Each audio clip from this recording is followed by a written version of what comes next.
Hello everyone, আজ আমি আপনাদের দেখাবো কীভাবে খুবই সহজ পদ্ধতিতে মাটন কারি বানানো যায়। এখানে আমি দুটো মিডিয়াম সাইজের আলু নিয়ে নিয়েছি। আলুগুলোকে পরিমাণ মতো হলুদ ও লবণ দিয়ে হালকা লাল করে ভেজে তুলে রাখবো।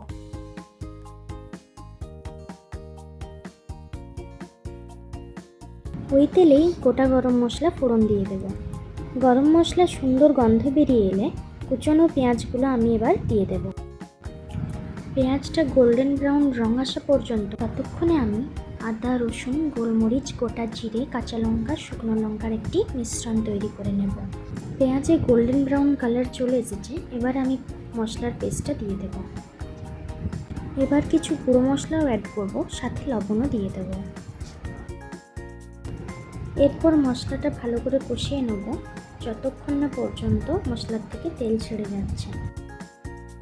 মশলার থেকে সুন্দরভাবে তেল ছেড়ে গেছে। এরপর এখানে আমি মাটনটা মিশিয়ে নেব। এখানে আমি 400 গ্রামের মতন মাটন নিয়েছি।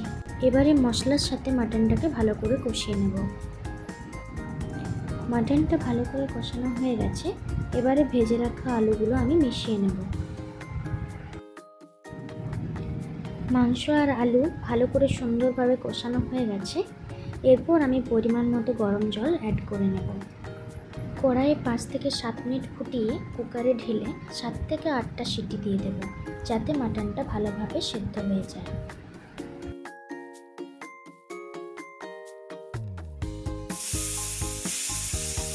ঢাকা খুলে মটনটিকে আরও 10 মিনিট আমি লো ফ্লেমে রেখে দেব। এতে মাটনের টেস্ট আরও দ্বিগুণ বেড়ে যাবে। এখানে আমার মাটন কারি একদমই রেডি। এরকম সুন্দর সুন্দর ইজি রেসিপি দেখার জন্য আমার ভিডিওটিকে লাইক এবং চ্যানেলটিকে সাবস্ক্রাইব করে দিও। দেখা হবে নেক্সট ভিডিওর সঙ্গে।